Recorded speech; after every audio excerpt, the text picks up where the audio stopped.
வணக்கத்தை தெரிவித்துக் கொள்கிறேன். நான் செல்லுமிடமெல்லாம் சொல்வது ஒரு வழக்கம் என்னவென்றால், அயன் படைப்பு மாறும், மாறாதே மயன் படைப்பு.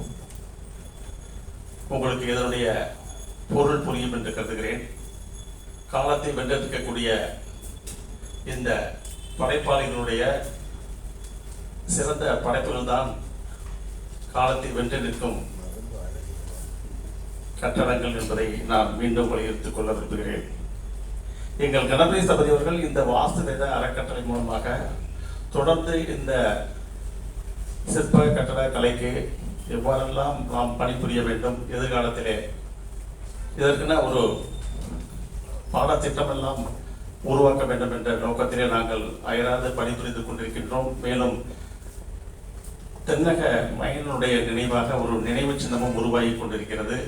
கூடிய விரைவிலே இந்த மயன் மட்டுமல்ல, இந்த கட்டடக்கலை மொத்த கட்டடக்கலையினுடைய வரலாற்றிலே இங்கே எடுத்து இயங்கும் நோக்கத்தோடு ஒரு கண்காட்சியகமும் உருவாக நாங்கள் எல்லாம் பணியாற்றி கொண்டிருக்கிறோம் என்பதை உங்களுக்கு தெரிவித்துக் கொள்கிறேன். இப்பொழுது நமது தலைப்பிற்கு வருவோம். ஏஸ்தட்டிக் ஹெரிட்டேஜ் என்ற ஒரு மிகவும் முக்கியமான தலைப்பு எங்குமே பேசப்படுவதில்லை. இந்த மரபு 3000-4000 வருடங்களை தாண்டி இன்றும் வெற்றிகரமாக காலத்தை வென்று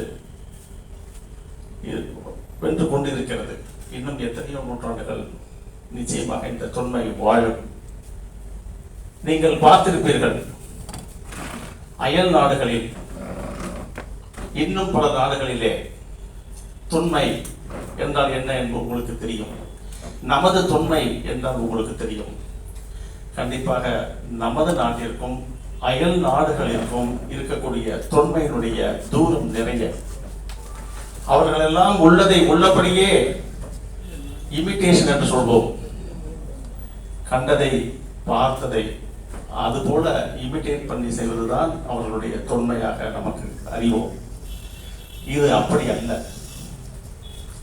தொன்மை நம்மளுடைய கலைகள் கண்டு ரசித்ததை உணர்ந்து தான் உணர்ந்ததை ரசிகனுக்கு தன்னுடைய உணர்ச்சி என்ன என்பதை அவருடைய ஒரு மரபு மொழியிலே சிற்பமாக காட்டுவதுதான் நம்மளுடைய கலை சின்னங்களுடைய ஒரு சிறப்பான இயல்பு.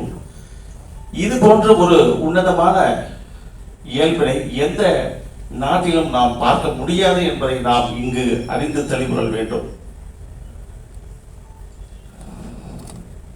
இதனை ஏஸ்தட்டிக் என்றால் நாம் உங்களுக்கு தெரியும், ஒன்றுதல் என்று நாம் அறிவோம். நம் மனதை ஒன்றுபடுத்துதல். அதற்கு ரசம் என்று கூட வடமொழிகளே உண்டு. யோகம் என்று கூட சொல்லலாம். யோகம் ஒன்றோடு ஒன்றை இணைத்தல், நம்மை இன்னொன்றோடு இணைத்தல், அதுதான் யோகம். ஒன்னஸ். இதெல்லாம் ஏஸ்தட்டிக்கினுடைய ஒரு இன்னொரு சினானிம்ஸ் என்று கூட சொல்லலாம். அந்த அளவிற்கு இந்த ஏஸ்தட்டிக்கினுடைய விஷயங்களை நாம் விவரித்துக் கொண்டே போகலாம். அதுக்கு ஆயிரக்கணக்கில் சினானிம்ஸ் உண்டு என்பது உங்களுக்கு நான் சொல்ல விரும்புகிறேன்.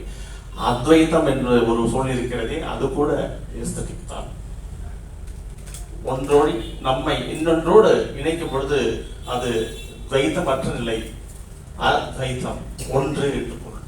எனவே அந்த ஒன்று நிலையை நமக்கு கொடுப்பதுதான் இந்த ஏஸ்தட்டிக் என்பது பொருள்படும். அதனை டேஸ்ட் அண்ட் பியூட்டி, அதனுடைய தத்துவம் தான் இந்த aesthetic. It is the philosophy of taste, beauty and its taste. இதனுடைய குவாலிட்டிஸ் என்ன என்பதையெல்லாம் நாம் சற்று சிந்திக்க வேண்டும். ஏனென்றால் இப்பொழுது நாம் ஒரு புதிய உலகிற்கு நம்மை நாம் சஞ்சரிக்க இருக்கிறோம்.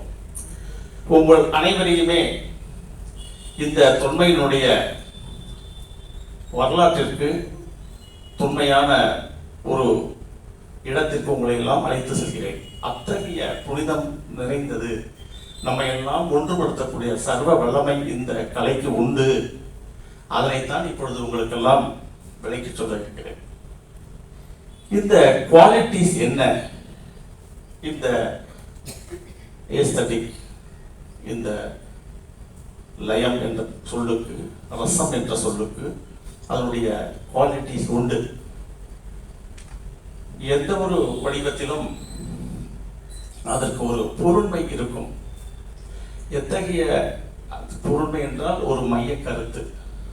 எந்த கருத்தை நாம் வலியுறுத்துவதற்காக ஒரு உருவாக்கம் கொள்கிறதோ ஒரு வடிவம், அல்லது உருவாக்கம் பெற்றிருக்கிறதோ அதனை பொருண்மை என்று சொல்வோம். எதை சொல்ல வருகிறோமோ அதற்கு ஒரு லிட்ரரிக்கல் குவாலிட்டி என்று சொல்வோம். அது போன்ற இன்னொரு குவாலிட்டியும் உண்டு, design quality. That is configure பண்றோம், கம்போஸ் பண்றோம் இல்லையா, அதுக்கு கூட அந்த கம்போசிஷனை வந்து டிசைன் குவாலிட்டி. இன்னொன்று எக்ஸ்பிரசிவ் குவாலிட்டி, இதை கன்வே பண்றது எப்படி. இந்த மூன்றையும் ஒரு ஏஸ்தட்டிக் சொல்ல இருப்பதுதான் இந்த ஏஸ்தலுடைய உட்கருத்துக்களாக இந்த குவாலிட்டியாக இருக்கிறது. இந்த யோக நிலையை காளிதாசன் தான் மிக அருமையாக சொல்லி இருக்கிறான். அது ஒரு உபநிடத கூற்றுதான். அது என்னவென்றால் ரசோ வை சஹா ரசிகா என்று அது உபநிடத கூற்றை இது காளிதாசன் கூட சொல்வது உண்டு. அதாவது ஒரு படைப்பாளி தான் படைப்பாளி மட்டுமல்ல, அந்த படைப்பை ரசிக்கக்கூடிய ரசிகனும் அவன்தான். ஸோ ரசிகனும் அவன்தான், ரசிக தன்மையும் அவன்தான், படைப்பாளியும் அவன்தான். தட் மீன்ஸ் ரசோ வை சஹா ரசிகா, அந்த தான் ரசித்த ஒன்றை, தான் உருவாக்கிய ஒன்றை அவனே ரசிக்க வேண்டும் என்பதுதான் அதனுடைய பொருள். இதனை கடவுளை இதற்கு ஒப்புமைத்து சொல்லிதான் உபநிடதங்கள் பேசுகின்றன. இதையே காளிதாசனும் பேசுவார். இதனை இன்னும் சற்று நாம் முன்னோக்கி செல்ல வேண்டும். இந்த ஹெரிட்டேஜ் எனப்படுவது எதை சார்ந்தது? நீங்கள் எல்லாம் ஹெரிட்டேஜ், இந்த ஏஸ்தட்டிக் என்றால் நான் சிற்பக்கலை கட்டடக்கலை தான் நான் வந்து ஃபோக்கஸ் பண்றேன். இருந்தாலும் இது ஒரு பொதுவான ஒரு சொல் என்பதை நாம் அறிய வேண்டும். இசைக்கு ஏஸ்தட்டிக் உண்டு, இயல் இசை நடம் எல்லாவற்றிற்கும் உண்டு, சிற்பத்திற்கும் உண்டு, கட்டடத்திற்கும் உண்டு. எனவே இந்த ஐந்திற்கும் இந்த ஏஸ்தட்டிக் வந்து கண்டிப்பாக உண்டு. இதனை இன்னும் சற்று விளக்கமாக சொல்ல போனால், நான் இதனை செல்லும் இடமெல்லாம் ஐந்தமிழ் என்று சொல்வேன், முத்தமிழ் அல்ல. இந்த இயல் இசை நாடகத்தை தான் நாம் முத்தமிழ் என்று சொல்லிக் கொண்டிருக்கிறோம். ஏன் இந்த சிற்பத்தையும் கட்டடத்தையும் ஐந்தமிழாக நாம் எடுத்துக்கொள்ளக்கூடாது? ஏனென்றால் இதையே இத்தகைய ஒரு ரசானுபவத்தை தர வல்லது. இதற்கு ஒரு கலைஞன் வேண்டும், இதற்கும் ஒரு படைப்பாளி வேண்டும், இதுவும் ஒரு உலகம். ஸோ இந்த சிற்பம் கட்டடம் கண்டிப்பாக இந்த முத்தமிழோடு சேர்த்து ஐந்தமிழாக சொல்ல வேண்டும். ஏனென்றால் இந்த நான் சொன்னேன், இந்த ஏஸ்தட்டிக்னுடைய பொறுமை சொன்னேன், குவாலிட்டி சொன்னேன், அது கண்டிப்பாக சிற்பத்திற்கும் கட்டடத்திற்கும் உண்டு என்பதால் தான் நான் அதனையும் இங்கு வலியுறுத்தி சொல்ல விரும்புகிறேன். இதனை இயல் இசை நடனம் என்று சொன்னேன் இல்லையா, அதுல எப்படி தொடர்புபடுத்தினேன்னு சொன்னா நம்ம வந்து கரெக்டா நான் வந்து விலைக்கு சொல்லணும். ஸ்தாபத்திய யோகான்னு சொல்றேன் நான். இந்த யோக நிலையை வந்து ஸ்தாபத்திய யோகா என்று கூட சொல்லலாம். இந்த சிற்பத்தையும் கட்டடத்தையும் அதில் இருக்கிற அந்த எஸ்தட்டிக்கை பத்தி நம்ம பேசும்போது கண்டிப்பா இது ஒரு யோக நிலை என்று தான் சொல்ல வேண்டும். ஸ்தபதி எனப்படுபவர், இந்த கட்டட கலைஞர், இந்த கிரியேட்டர் என்ன செய்கிறார்? தான் ரசித்த ஒன்றை பிறருக்கு வழங்குவது. நீங்கள் எல்லாம் அஷ்டாங்க யோகம் என்பதை எல்லாம் பார்த்திருப்பீர்கள். அஷ்டாங்க யோகம் இதற்காக, தான் தனக்காக செய்யக்கூடியது, தன்னுடைய உடல் வளர்ச்சிக்காகவும் உள்ள அமைதிக்காகவும் இந்த அஷ்டாங்க யோகங்கள் எல்லாம் செய்கின்றோம். ஆனால் இந்த ஸ்தாபத்திய யோகம் அப்படி அல்ல. இது ஒரு யோக நிலை. சிற்பமானாலும் கட்டடமானாலும் அது தனக்காக உருவாக்கப்படுவதே அல்ல. இந்த கட்டடங்கள் எல்லாம் அதில் வசிப்போருக்கு நன்மையை கொடுப்பதற்காக, கோவிலுக்கு செல்பவர்கள் அங்க கோவிலிலே அவர்களுக்கு நன்மை கிடைப்பதற்காக படைக்கப்படுகிறது. சிற்பம், அந்த சிற்பமானது அது வணங்குபவர்களுக்கெல்லாம் நன்மை கிடைக்க வேண்டும். கண்டிப்பாக சிற்பங்கள் எல்லாம் உங்களுக்கு நன்மையை கொடுக்க வல்லது என்றால் அதுக்கு ஒரு கான்ஃபிகரேஷன் உண்டு, அதுக்கு ஒரு மேத்தமெட்டிக்ஸ் உண்டு, அதுக்கு ஒரு யுனிவர்சல் ரிதம் உண்டு, அதுக்கு ஒரு ஃப்ரீக்வன்சி உண்டு. அதை இந்த சிற்பி எவ்வாறாக ஒரு கணிதத்திற்குள் கட்டுப்படுத்தி அதனை பிரபஞ்சத்திலிருந்து அந்த சிற்பத்திலே எவ்வாறாக கொடுக்கிறானோ அந்த கொடுக்கும் நிகழ்வுதான் இந்த சிற்பியினுடைய யோக நிலை என்று சொல்வோம். எனவே சிற்பியும் ஒரு ஸ்தாபத்திய யோகத்தை ஃபாலோ பண்றவர். அதனாலதான் இந்த சிற்பம் இயற்றுதலும் கட்டடம் இயற்றுதலும் ஒரு ஸ்தாபத்திய யோகம் என்று நான் சொல்ல விரும்புகிறேன். இப்பொழுது அந்த 7 இசை, நடம், சிற்பம், கட்டடம், இது நான் சொல்லிட்டு இருந்தேன். இதை நம்ம கொஞ்சம் உள்நோக்கி நாம் சிந்திக்க வேண்டியது அவசியம். இந்த 7 என சொல்கிறோமே, அது மொழி சம்பந்தப்பட்டது. அது மொழி சம்பந்தப்பட்டது என்றால்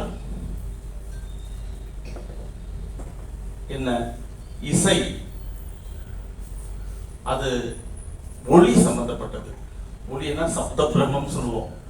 அந்த ஒளி குறித்தான ஒரு நிகழ்வுதான் இசை. நடம் என்றால் ஒளியும் ஒளியும் இரண்டும் இருக்கிறது. சிற்பம் என்றால் ஒளி, ஒளி மீன்ஸ் லைட். கட்டடம் என்றாலும் லைட். இதெல்லாம் இதெல்லாம் ஒரு அறிவியல் செய்திகள். இவைகளெல்லாம் கூட்டணியில் தான் உங்களுக்கு இந்த ஐந்தமிழ் தொடர்புகளை உருவாக்குகிறது. இப்படி சொல்லும் பொழுது இந்த 7 தாளம் என்ற சொல் உங்களுக்கு உண்டு, உங்களுக்கு தெரியும். 7 என்றால் உங்களுக்கு லாங்குவேஜ். இந்த தாளம் என்ற ஒரு சொல் ஏனென்றால் எல்லாவற்றிற்கும் இந்த ஐந்தமிழும் ஒரு குறிப்பிட்ட ஒரு மைய கருத்தை கொண்டிருக்கிறது என்பதை சொல்வதற்குத்தான் நான் உங்களுக்கு இவ்வாறு விளக்கி சொல்கிறேன். இந்த மொழியிலே கவிதை என்று கூட வைத்துக் கொள்ளலாம். அதில் ஒரு தாள அளவு உண்டு, அதனை மீட்டர் என்று சொல்வோம். இசையிலே கூட தாளம் உண்டு, நடத்திலும் உண்டு, சிற்பத்திலும் உண்டு. அது தாளம். நாம் நவதாளம், தசதாளம் என்றெல்லாம் குறிக்கக்கூடிய ஏக தாளம் முதல் தசதாளம் வரை 10 விதமான தாளங்கள். ஒவ்வொரு தாளத்திற்கும் 3 விதமான டிவிஷன்ஸ். அப்படி 30க்கும் 25, 30 விதமான தாளங்கள் எல்லாம் உண்டு. அதன் அடிப்படையில் தான் சிற்பங்கள் எல்லாம் ஏற்றப்படுகின்றன. அதுபோல கட்டடத்திற்கும் தாளம் உண்டு என்பதை நீங்கள் அறிய வேண்டும். எவ்வாறாக இந்த கட்டடத்தை கருவறையினுடைய அளவு ஒரு தாளம் என்று அழைக்கப்படுகிறது. கருவறை கால்புறவாய் சொல்வோம். that is least outer span of the garbhagriha is called தாளம். இந்த கருவறையினுடைய தாளம் தான் மிகவும் அடிப்படையான அளவு. அது கூட மீட்டர் என்று கூட சொல்லலாம். இந்த கருவறை தாளத்தை தான் மல்டிபிளாக அதனை அந்தர்மண்டலம், அந்தர்காரை, மத்தியகாரை, மரியாதை என்று சொல்லக்கூடிய எத்தனையோ பிராகார அமைப்புகள் எல்லாம் இந்த கருவனுடைய முக அடிப்படையில் தான், இந்த தாள அடிப்படையில் தான் அதனை தண்டம் என்று கூட சொல்வோம். ஏன் இத்தனையும் சொல்கிறேன் என்றால் அந்த டெர்மினாலஜியை நீங்க பார்க்கணும். இந்த தாளம் என்ற டெர்மினாலஜி எவ்வாறாக இந்த 5 தமிழுக்கும் உண்டு. நான் என்னுடைய லாங்குவேஜில் நான் கண்டிப்பாக 5 தமிழ் என்று தான் சொல்வேன். செல்லும் இடமெல்லாம் 5 தமிழ் என்று நான் சொல்லி வருகிறேன். ஏன் சொல்ல வேண்டும் என்றால் இந்த 5 தமிழுக்கும் இந்த தாளம் என்ற பொருள் மட்டும் அல்ல, அதனுடைய இன்னும் உள்ளே நீங்கள் டிராவல் செஞ்சு பார்த்துட்டீங்கன்னா அது முழுக்க முழுக்க எல்லாம் ஒன்றுதான். இன்னும் சுருக்கமா சொன்னா உங்களுக்கு நல்லா புரியும். இந்த கட்டடத்தை நாம் என்ன சொல்லுவோம்? கட்டடத்தை நீங்க கட்டடத்திற்கு உபயோகப்படுத்தக்கூடிய அளவு முறைகள், சிற்பத்திற்கும் கட்டட உபயோகப்படுத்தக்கூடிய அளவு முறைகள் தான் இந்த கட்டடத்திற்கும் கோவிலுக்கும். இந்த அளவு முறைகள் நீங்கள் சரியாக தாள கணக்குகளை எல்லாம் நீங்கள் இன்னும் ஆதி தாளம், திரிபுட தாளம் என்பதை எல்லாம் நீங்கள் நன்றாக இதனை ஆராய்ச்சி செய்தீர்கள் என்றால் கண்டிப்பாக அதுவும் கூட இந்த சிற்பத்தில் சொல்லப்பட்ட அதே அளவு நுட்பங்களை எல்லாம் இசை கொண்டிருக்கும். இதே அளவு நுட்பங்களை எல்லாம் இந்த நாட்டியம் கொண்டிருக்கும். ஸோ இவற்றை எல்லாம் ஒழுங்குபடுத்தி தான் நாங்கள் அடிக்கடி சொல்வதுண்டு, நீங்கள் இசையை பார்க்க முடியாது, கேட்கத்தான் முடியும். இசையை யாராச்சும் பார்க்க முடியுமா? இசையை it is only audible, it is not visible, it is not visual, but visual is architecture. You cannot hear music, you cannot see the music, only you can hear the music. ஏன் இவ்வளவுலாம் சொல்றேன்னா, நீங்கள் கண்ணால் பார்க்கும் இசைதான் இந்த கட்டடக்கலை என்றால் இது மிகை அல்ல. அதே போல காதால் கேட்கின்ற கட்டடம் என்றால் அது இசை. அப்படி ஒன்றுக்கொன்று இணைப்புகளை எல்லாம் இவைகள் கொண்டிருக்கின்றால் எத்தகைய துன்பம் நிறைந்தது, எத்தகைய அளவு கூறுகளை கொண்டிருக்கிறது, ஒன்றுக்கொன்று தொடர்புகளை எல்லாம் இது கொண்டிருப்பதால் தான் நான் சொல்கிறேன், இவைகள் கண்டிப்பாக வணக்கத்திற்குரியது. இந்த தமிழுடைய தொடர்பு எவ்வாறாக இந்த ஏஸ்தட்டிக்ல இருக்கிறது என்பதை நாம் இன்னும் விரிவாக செய்யும் பொழுது, இதை கட்டடக்கலையையும் சிற்பக்கலையையும் மட்டும் நாம் இப்பொழுது ஃபோக்கஸ் செய்கிறோம். அதில் இந்த டிசைன் குவாலிட்டி அப்படின்னு சொல்லலையா, அதை நீங்கள் இப்போ கொஞ்சம் பாருங்க. என்ன பார்க்காப்பா, அந்த பாட்டை விட்டுட்டோம்ல. Okay, it's okay. The Madhavi statue copy. Now we are showing you the Madhavi statue of Chalapadigadu. On this Japana.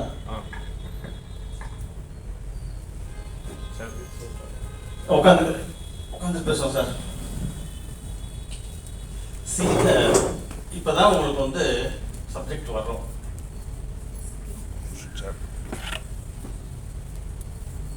இது கணபதி ஸ்தபதி அவர்கள் உருவாக்கிய மாதவி சிலை.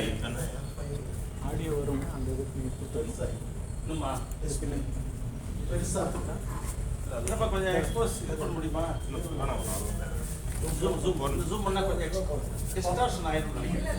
Power point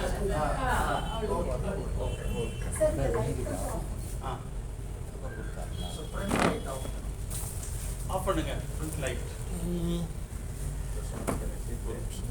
Yeah, you can. Video audio.